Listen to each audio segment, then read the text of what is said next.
probably has no idea that people used to look each other eye to eye and trade securities, and that's the way the market worked for 100 years before matching. It's all about token economics and building an economy around a token. It's not just about the technology. It's about all these other pieces that have to come together to develop a viable network. It makes no sense to push in markets that require low latency, high frequency, price discovery to the millionth of a second. That's a centralized use case and will always be one.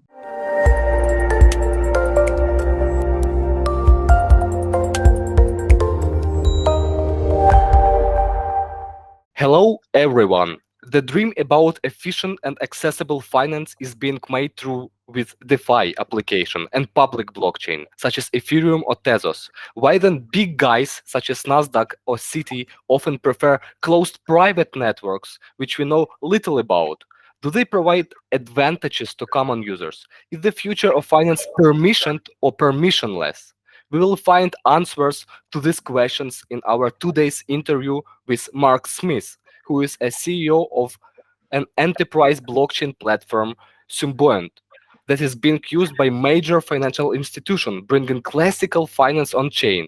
Mark, it is a pleasure to have you with us today.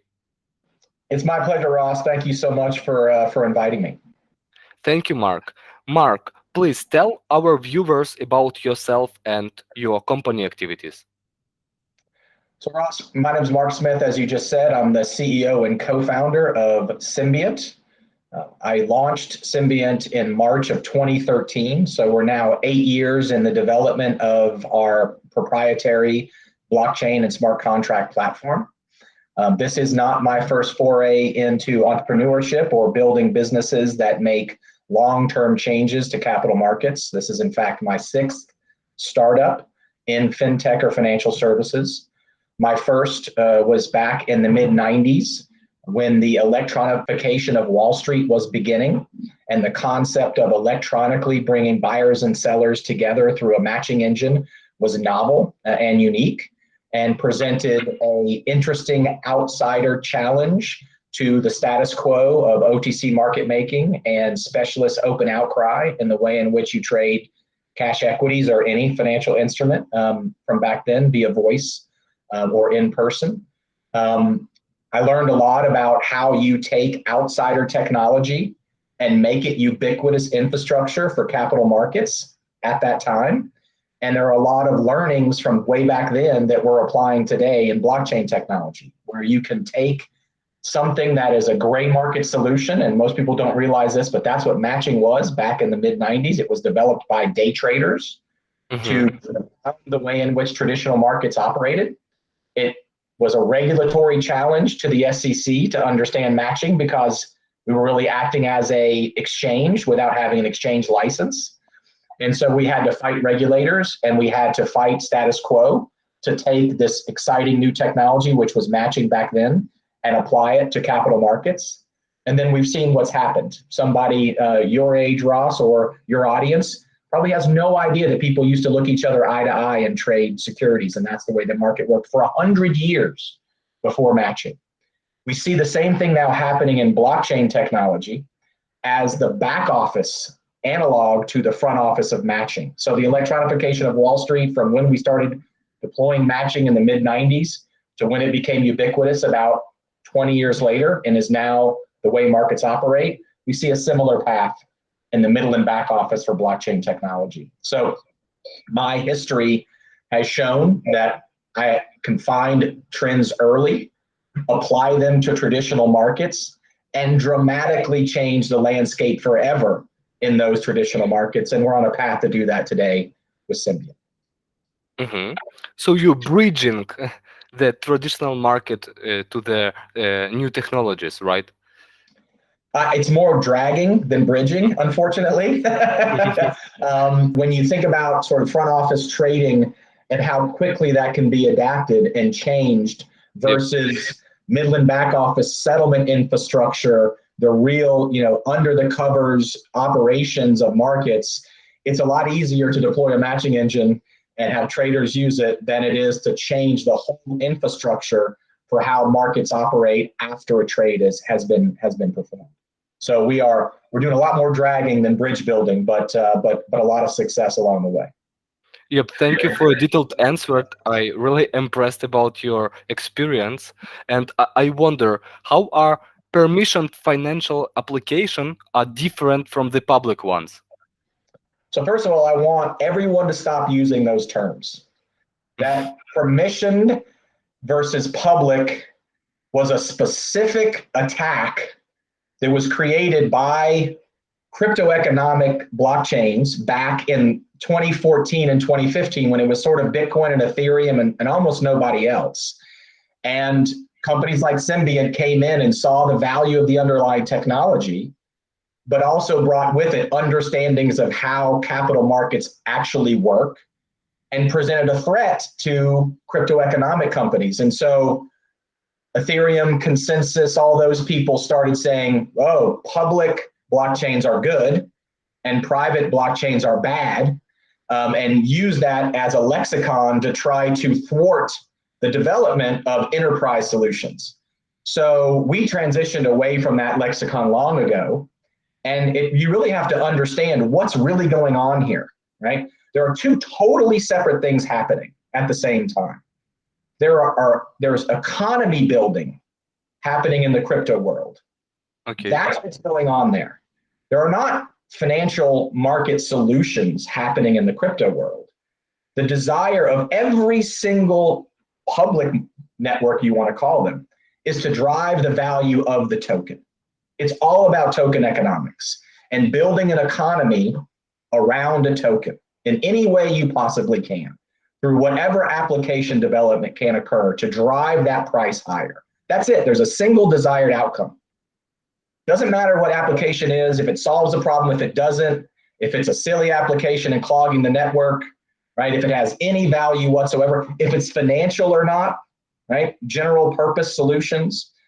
So the whole thing is building economies. So you have economy building in crypto economics. And then in the enterprise space where Symbiont lives, you have problem solving as a fintech tool.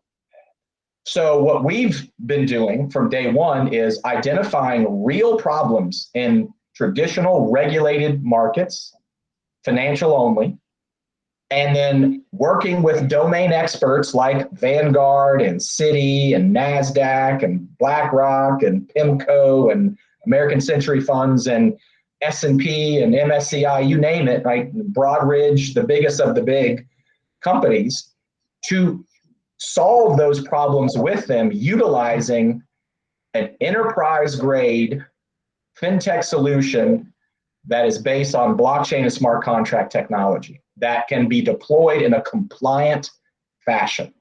So that's what we're trying to do.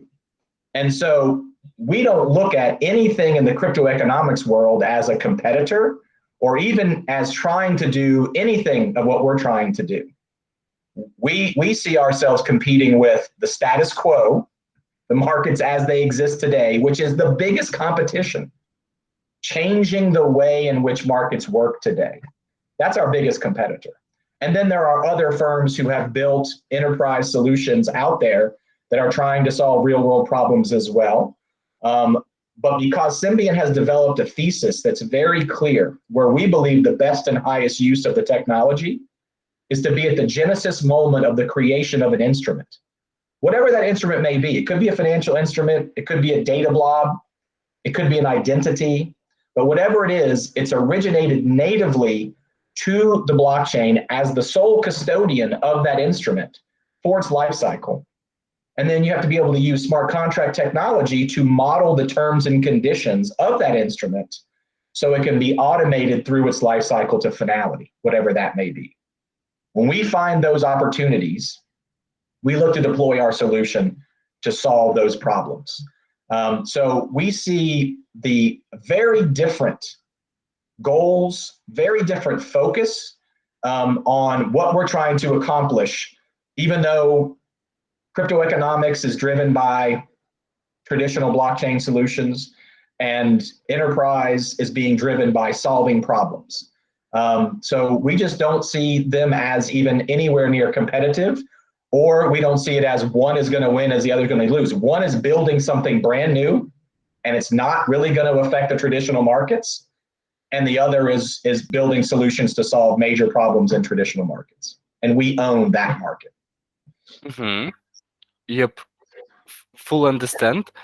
Thank you for your reply. And regarding what you mentioned, what are the main challenges in the adoption of the blockchain by traditional financial institutions, do you see?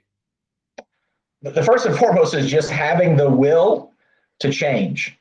Yep. Having the will to say, okay, we're going to change everything about the way we operate as an institution in this particular market, whatever that market may be, and deploy an infrastructure that is going to require commitment and will to bring other participants in. Because once you move from a very centralized world, whether it be through SaaS solutions, which are centralized, that are solving some of these traditional problems, or manual solutions that are operated by financial institutions, the problem is getting those institutions to see that moving into a decentralized world is actually beneficial.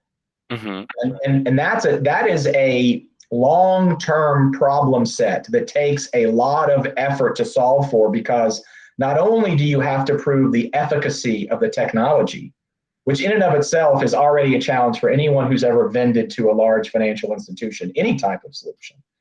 And then while you're delivering the value of the technology, also convince them that your competitors also need to be in those networks and also are going to solve the same problems. But it's through having all the market participants in a network that you get massive efficiencies and large wins. And so that's a change in mindset.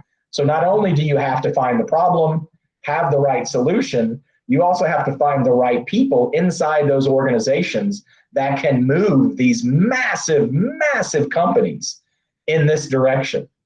So it takes deep understanding of market structure, a deep understanding of regulation, and a willingness to change those two things when necessary to make the technology work. And that's why large institutions like Vanguard, like NASDAQ, like Citi, like the ones you mentioned, are choosing enterprise solutions, because it's not just about the technology. It's about all these other pieces that have to come together to develop a viable network that has a real solution application to a real problem that everyone in that network is experiencing. And that's something that crypto economics simply cannot do and isn't focused on doing, because the focus there is on making the token more valuable. Mm-hmm. And it takes time. It takes a lot of time, right? It's not like you can come out with a really cool DeFi application, put it in the world, and have people from all over come and just use it when they want to. Right? If you want to deploy a smart contract application on a network that is being operated by heavily regulated financial institutions around the world with different regulatory sets, each of them from around the world, operate it compliantly and solve the problem, it is a massive undertaking to accomplish that. So the timelines are much, much longer in the enterprise space, because you have to get through all these, you have to get through procurement, right? You have to convince the customer that you're safe, that you're well-funded, that your technology's safe, that it's not going to blow them up, and that it's going to work the way it's designed. Get vendor approval, move into these things, pass your security audits. All of these things have to happen. And if you don't have a really good working knowledge of how markets operate, how these institutions operate, the likelihood of success is very, very low. So you have to bring a lot more skill than just, hey, I came up with a cool smart contract that people can use in DeFi. That it's a very different world and a very different way in which you have to act. And very important to mention that blockchain not fits for every company and for every industry. That is, you are preaching to the choir, my friend. We are sometimes viewed as heretics because we say, look, a lot of times you shouldn't use a blockchain. It's not a cure-all. Like, we don't believe that the whole world is going to be decentralized and that everything's going to have a token. We don't believe that thesis because there's nothing that demonstrates that that's accurate. Matter of fact, the real world tells you that's just not accurate.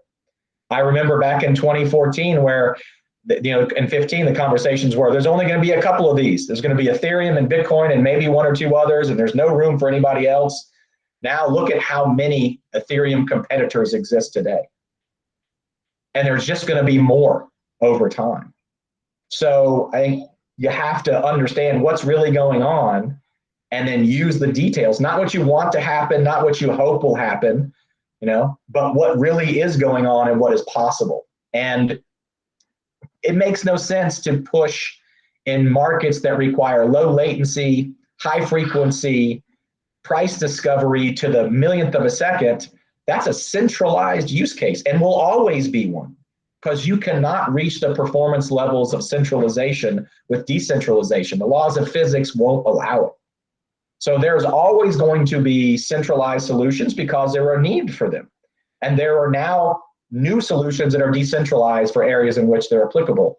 But the goal to make everything decentralized is a specious goal and shouldn't be anyone's goal. And by the way, are you facing with concerns from the companies regarding the resilience of the infrastructure, of the private blockchain infrastructure for enterprise companies? No, we're actually substantially more resilient than anything except for maybe Bitcoin. There's a bug that just was found in Ethereum that affected over 50% of all users. You can't name a DeFi application that hasn't had a bug, a recursive bug or some way to hack it and steal money. Look what just happened in the Poly network, right? I mean, how many millions and hundreds of millions of dollars were taken by a hacker? And if it wasn't a white hat hacker, those would all be gone, right? Ethereum forked because of the DAO. It's forking again because of this most recent bug, right? There's going to be multiple Ethereums post staking that still use proof of work. So now you got new Ethereums popping out everywhere. That does not create any type of confidence in financial institutions. So we've been in production with the second largest asset manager in the world since February of 2019.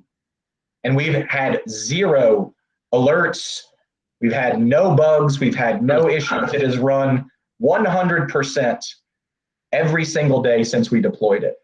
And we've done that in multiple other areas now. So the reliance is actually much higher level of confidence in what we do and the way we do it, because it's done with the highest level of efficacy in fintech development. So we use all best practices in fintech development. We have all professionals. There's nobody as a hobbyist writing the next protocol for Symbiont that may or may not be written correctly. There's no opportunity for someone to come in and write a bad smart contract and launch it on one of our networks that potentially could affect our customers. There's no possibility of that. Whereas that's just table stakes for the crypto economic networks. So when you ask why do these institutions focus on, or why are they choosing an enterprise solution like Symbiont, it is all those reasons and many, many more. Compliance-wise, it's almost impossible to have a compliant solution that's based on crypto economics. Yeah, I see. And regarding the adoption, from my perspective, I think that we currently in the beginning, because, for example, if we look at the market of tokenization of the private companies, it is the trillion market, or real estate, for example. And we held the interview last time with Ashley. It is a former senior counsel of SEC. And he mentioned that SEC have conducted the internal decision and internal vision that in few years all the financial instruments will move to blockchain, where it will be efficient. So I think we currently only in beginning of adoption of the big companies and trillions of markets of using the blockchain. Yeah, we are at the very, very beginning, and it may never happen. And I don't think it's going to happen in certain areas that people think it's going to happen in, because there are requirements for the best use of this technology. And that's why we came up with a thesis that very clearly allowed us to know which markets were going to be successful and which aren't. So, we were the first company in the history of any blockchain company, project, anything that actually went out and ensured that the laws allowed for the compliant use of the technology. We spent 2.5 years in the state of Delaware changing the laws in Delaware, where everyone incorporates. Over 80% of all publicly traded companies and 91% of all companies incorporate in the state of Delaware, and created laws that said you can now have a blockchain native security issuance. You can use a blockchain as the sole security registry of that instrument for its life cycle, right? We did that.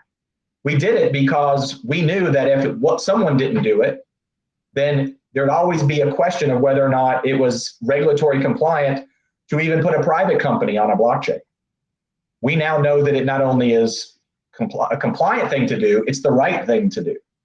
And believe that, it's our belief that every single ICO, including Ethereum, is a security.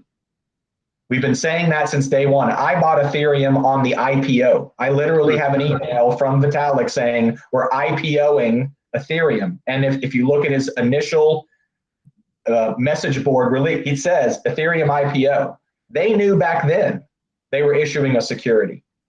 They were the first to hide in a different geography to get away from regulators, to create a foundation to get away from regulators, because they knew that they were issuing a security and it was an illegal securities issuance. And so now you're hearing Gensler come out as the new commissioner of the SEC and saying he agrees with Clayton. Every ICO he's seen is a security issuance. So you call it whatever you want, make up different names, an ICO, an ECO, a SAFT. It doesn't matter. These are all security issuances, and they all should have been regulated as such. So we believe eventually either all these tokens are going to have to stay offshore, or we're going to have to come in and abide by the securities regime of the United States and admit these are securities and treat them as such. And when that happens, because I think it's going to have to happen, then you're going to see a lot of that traditional market infrastructure on top, and you're going to see those really for private companies, not ones that just did ICOs, but other ones that are doing traditional PPMs under 506C or some kind of safe states can now be promulgated on these networks and get all the value from being on a network. And then demonstrate that this is one of the most killer applications for blockchain and smart contract technology there is, taking private companies which are paper-based and non-electronic markets and making them blockchain native securities that take advantage of the technology, the automation, and all the additional tools available once they're promulgated as a blockchain native security. And I think that's going to take decades to get there. Yep. Thank you a lot for your answer. Moving forward, so what do you think? How will the financial landscape look in the future, given competition between DeFi and CeFi? I don't think there's competition between DeFi and CeFi. I don't see that as competition. DeFi, the value proposition of DeFi is no AML and KYC. Right. Anonymous. So right there, it says these are two different things. It's like saying, what do you see between a grapefruit and a banana? I don't see anything between a grapefruit. If I want a grapefruit, I'm going to eat a grapefruit. If I want a banana, I'm going to eat a banana, right? So this idea that financial institutions are pouring into DeFi and DeFi is the future, that's the same thing we heard about ICO. It's the same thing we hear about everything new in the crypto world, that it's somehow going to usurp all of traditional markets. It's just not going to happen. No financial institution can participate in something that doesn't have AML and KYC. They just cannot, period. So it's an illusion, right, that there's a choice between the two or that they compete. They just do not. DeFi is something new. It's happening in the crypto world. My opinion is it's extremely dangerous. I think there are many companies that have made bad bets in the lending. The idea that I can put something up, over collateralize it, then use that to stake somewhere else, and then take that and over. This is old school financial over leverage that always ends bad. And I don't see how that grows into anything other than a small cottage kind of business where people are really looking for high levels of speculation in the technology and going out to try to drive returns through high levels of speculation. But we already see interest rates coming way down in crypto lending. We see New Jersey as a state coming after lenders and saying, you are no longer allowed to provide those products in our state. I think that's just going to continue. The more regulators figure out what DeFi really is, the more they're going to crack down on it and not allow it to continue to, permeate in regulated markets. So CeFi is going to exist and DeFi is going to exist, and they're not competing with each other. But you can also combine their two different infrastructures. For example, you can use Ethereum as a blockchain, for example, for your securities, and build a smart contract in which the only investors who passed KYC on your infrastructure, who is whitelisted in smart contract, can buy through decentralized application their securities or sell or do some actions. So only the users who passed KYC on your infrastructure can use some services on decentralized applications. And in this way, you combine. Well, so I don't see decentralized applications as DeFi. DeFi is a subset of decentralization. It's not everything in that world. It's these new contracts that are leveraging up and using it in these ways. So there are already AML KYC solutions in decentralization. Like everything we do is decentralized. Now, we hear from the crypto community, you're not decentralized, you're a vendor. Everybody's a vendor, right? Everybody's. If you think that there's pure decentralization in Ethereum or Solana or any of these, you're crazy. Right? Many, many nodes are being run by one or two institutions making these networks work. So it's kind of, again, specious. It's lexicon and it's a language trying to be used to demonstrate sort of efficacy on the one hand and lack of trustworthiness on the other, where that's just not the case, right? Decentralization, our networks are purely decentralized because Symbiont doesn't run nodes in our network. All our clients do. We just happen to be the technology provider who built it. But then once it's deployed, we don't participate in those networks at all. I would argue that some of our networks are more decentralized than Ethereum or Solana, for example, because we have multiple institutions running them and we don't get involved. Whereas we know developers are running nodes in the networks they build. We know that groups are running many, many nodes to keep consensus operating in some of these networks that don't have real true decentralization. So again, right, there's centralized solutions which will exist, and there are new decentralized solutions. And then as far as I'm concerned, there's a new thing called DeFi, which has a very specific definition around what it is. And the second you say, well, you can AML KYC and you can whitelist, to me, then it's no longer DeFi. Because now you've actually put a requirement, you centralized a requirement around entering that marketplace, and now you're just the same as what we do. Identical. There's no difference now than what Symbiont does and what something like you just described would be. So those walls and how things are viewed, I think, again, it's an attempt to uplift the crypto economic world and throw some shade on the enterprise world. And we just kind of say it's not worth our time to get into that conversation because you can see how these things work in the real world and come to your own conclusions on your best solution, because it's not a one size fits all. Yep. Mark, thanks a lot for your insightful answers for the questions from our community. It was really pleasure to have you with us. I will leave the links to your LinkedIn and to your company profile in the description of this video. So please, guys, ask your questions in the comments below. And thank you, Mark, for your participation. Thank you, Ross. I really appreciate it. And I would say that, for your audience, stay tuned because the integration of our enterprise platform and something like Bitcoin as collateral, for example, is in the future. And you'll start to see these solutions blend with one another, and you start to see them as ubiquitous and really sort of, are you solving a problem? And if you are, here's the right problem set. So thanks again to you and to Stobox, and hopefully we'll see you again soon, Ross. Yeah, thank you a lot. Bye bye. Cheers.